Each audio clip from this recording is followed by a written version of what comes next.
بسم اللہ الرحمن الرحیم. اچھا بھائی مسفرہ، میں آپ کو یہ کہانی سنا رہا تھا کہ ہمارے صحابہ تھے نا، بڑے اچھے تھے نا. پہلی بات میں نے کیا بتائی؟ پہاڑوں کی طرح مضبوط ان کا زور سے بولیے، زور سے بولیے. پہاڑوں کی طرح مضبوط ان کا ایمان مضبوط تھا. ایمان ان کا بڑا مضبوط تھا. اور دوسری بات میں نے کیا بتائی تھی؟ وہ گناہ نہیں کرتے تھے. ان کو گناہوں سے کیا تھی؟ نفرت تھی. صحیح ہے. اور خدا نخواستہ کبھی گناہ ہو جائے تو کیا کرتے؟ روتے، اللہ کے آگے روتے تھے، معافی مانگتے تھے. اور تیسری بات میں نے یہ بتائی کہ ہمارے جو صحابہ تھے وہ کیا کرتے تھے؟ وہ ہمارے بڑے محسن تھے. انہوں نے دین پھیلایا، انہوں نے دین بچایا. صحیح ہے. ٹھیک ہے. اور اسی میں نے آپ کو ایک بات بتائی تھی کہ وہ ایک کام کرتے تھے، ہجرت اور نصرت. ہجرت سمجھ میں آ گیا تھا آپ کو؟ جی. کیا؟ کہ جب اگر کوئی غلطی ہو جائے. نہیں ہجرت اگر کوئی کسی علاقے میں دین پہ چلنا اور دین پہ مشکل ہو جائے تو پھر یہ جگہ چھوڑ کے دوسری جگہ جانا چاہیے. دین پہ چلنا اور دین پہ عمل کرنا آسان ہو جائے جس علاقے میں نا. واہ واہ. تو اس کو کیا کہتے ہیں؟ ہجرت. صحیح ہے. اب آپ کو یاد رہے گا. ٹھیک ہے. ہجرت. اور دوسرا ہوتا ہے نصرت. ہجرت اور نصرت. ایک ہوتے ہیں مہاجر، ایک ہوتا ہے انصار. میں اب آپ کو سمجھ میں آئیں گے. مہاجر کچھ صحابہ تھے مہاجر اور کچھ صحابہ تھے انصار. تو مہاجر ان صحابہ کو کہتے ہیں جنہوں نے اپنا گھر، اپنا شہر، اپنا وطن سب چھوڑ دیا ہو اللہ کے لیے. ان کو کیا کہتے ہیں؟ مہاجر صحابہ.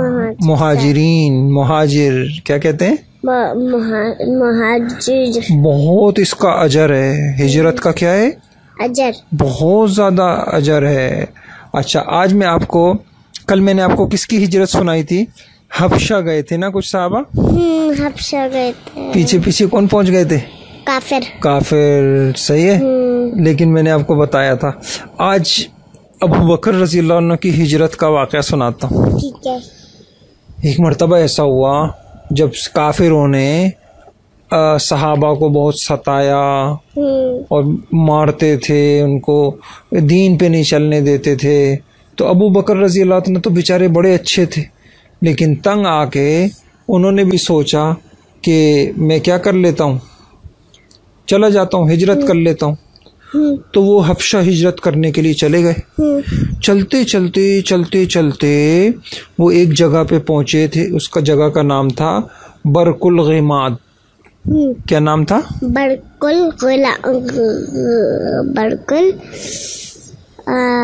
بتائیے.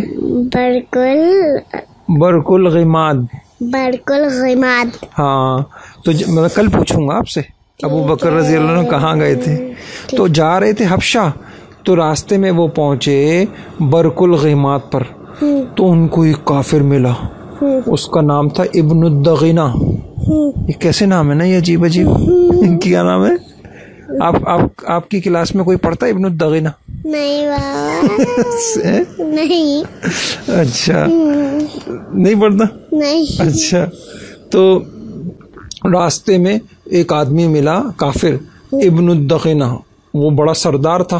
وہ بولنے لگا اینا ترید یا ابا بکر، ابو بکر آپ کہاں جا رہے ہیں؟ تو ابو بکر رضی اللہ عنہ نے کہا بس میری قوم نے مجھے نکال دیا ہے، اب میں جاؤں گا اللہ کی زمین میں پھروں گا، اللہ کی عبادت کروں گا. آپ لوگوں نے تو مجھے نکال دیا ہے. ابن الدغینہ اچھا، اس کے دل میں نرمی تھی. کہنے لگا نہیں ابو بکر، تم جیسے آدمی کو تو نہیں نکالنا چاہیے، نہ تم کو جانا چاہیے نہ تم کو نکالنا چاہیے، تم تو بڑے اچھے ہو. پھر پتہ ہے تعریف کی ان کی، انک تکسب المعدوم، اور یوں اس نے کہا وتصل الرحم وتحمل الکل وتقری الضیف وتعین علی نوائب الحق. ارے تم تو غریبوں کی مدد کرتے ہو، تم تو لوگوں کا بوجھ اٹھاتے ہو, تم تو لوگوں کی مہمان نوازی کرتے ہو, تم تو رشتہ داریاں نبھاتے ہو, آپ تو بہت اچھے ہیں, آپ کو تو نہیں نکالنا چاہیے. چلو تم میری پناہ میں ہو, اب کوئی ہاتھ لگا کے دکھائے تم کو, میں ابھی اعلان کر دوں گا کہ ابو بکر کو کسی نے ہاتھ لگایا نا, میں اس کو چھوڑوں گا نہیں. صحیح ہے, جاؤ ابو بکر مزے سے رہو, کوئی تم کو کچھ نہیں کہے گا. صحیح ہے. اب ابو بکر رضی اللہ واپس آ گئے. صحیح ہے. کہاں پہ؟ اب نئی ہجرت کر کے جا رہے تھے نا, وہ تو کافروں کی مارتے تھے, اس وجہ سے جا رہے تھے, واپس ادھر آ گئے, واپس اپنے گھر آ گئے. صحیح, اپنے گھر پہ واپس آ گئے, اپنے گھر پہ واپس آ گئے. اب کیا ہوا, اور ابن الدغینہ نے سب میں جا کے اعلان کر دیا کافروں کے سامنے, اے کافروں, خبردار جس نے ابو بکر کو ہاتھ لگایا. دیکھو اللہ پاک کی مدد ایسے ہوتی ہے, کبھی اللہ پاک کافروں کے ذریعے سے مدد کر. اللہ پاک تو بڑے طاقتور ہیں, ہے نا. آپ کو کبھی میں کہانی سناؤں گا. فرعون تو موسیٰ علیہ السلام کا دشمن تھا, بچوں کو قتل کرتا تھا, لیکن اللہ نے جب حفاظت کرنے کا ارادہ کیا, اللہ نے فرعون کے ذریعے سے موسیٰ علیہ السلام کی حفاظت کر لی. اب ہے کافر ابن الدغینہ, لیکن کیا کر رہا ہے, اللہ نے اس کے دل میں بات ڈال دی. دل میں کون بات ڈالتا ہے؟ اللہ تعالیٰ. اب وہ کیا کر رہا ہے, اب وہ کافر کیا کر رہا ہے, ابو بکر رضی اللہ عنہ کی حفاظت کر رہا ہے. ایسے ہیں اللہ پاک. اچھا بہرحال اب کیا ہوا, تو وہ آ گئے, تو ابو بکر رضی اللہ تعالیٰ عنہ رہنے لگے. صحیح ہے.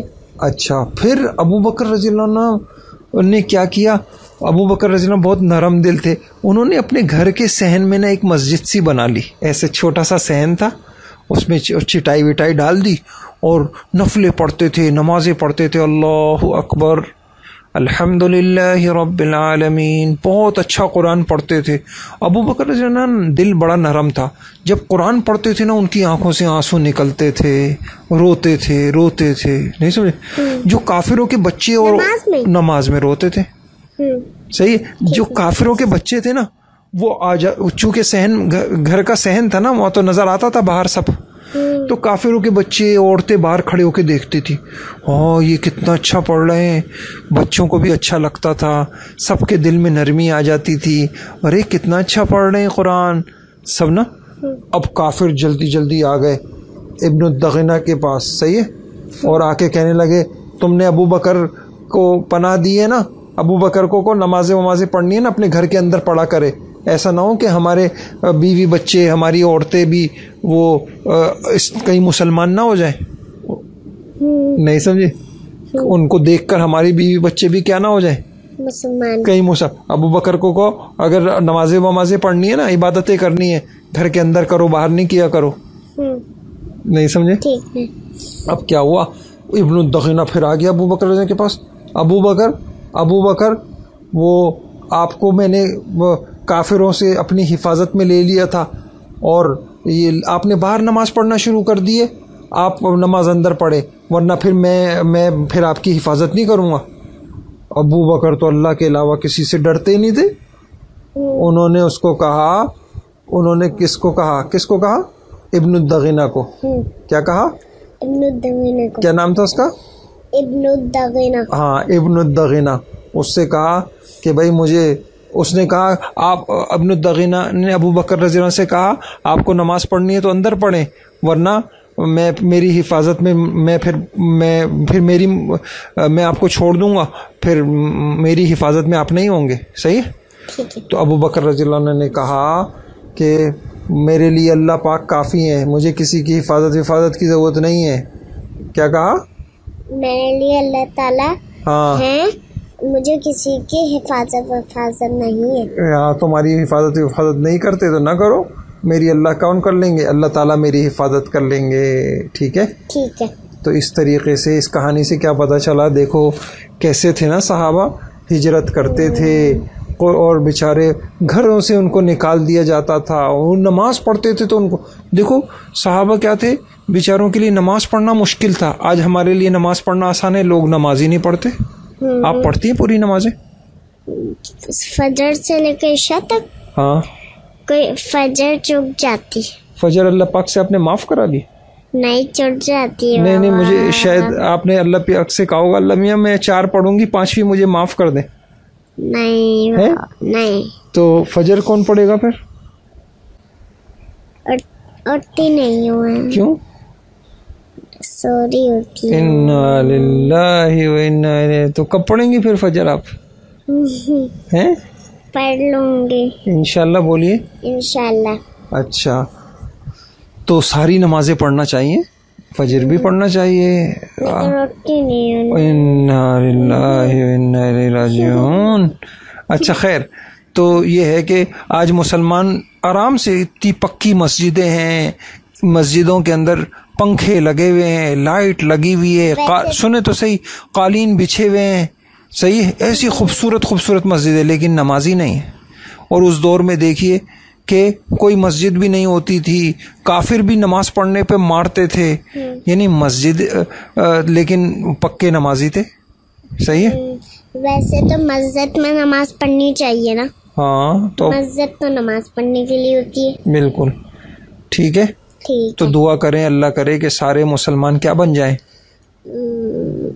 نمازی بن جائیں. نمازی بن جائے. کیا بن جائیں؟ نمازی بن جائے. ہاں، جب سارے دنیا کے مسلمان نمازی بن جائیں گے نا، تو پھر اللہ پاک کی مدد آئے گی، پھر کوئی کافر مسلمان کو مار نہیں سکے گا. ٹھیک ہے انشاءاللہ. تو نماز پڑھنے، ایک بات تو یہ ہو گئی. بہرحال میں آپ کو یہ بتا رہا تھا کہ صحابہ اکرام کیسے ہجرت کرتے تھے اور اپنے گھروں کو چھوڑتے تھے. اچھا، اس کہانی میں ایک بات اور پتہ چلی، ابو بکر رضی اللہ تعالیٰ عنہ کے اخلاق کتنے اچھے تھے. اور ایک بات پتہ چلی کہ جن کے اخلاق اچھے ہوتے ہیں نا، تو دوست دشمن بھی جو ہے نا ان سے محبت کرتا ہے.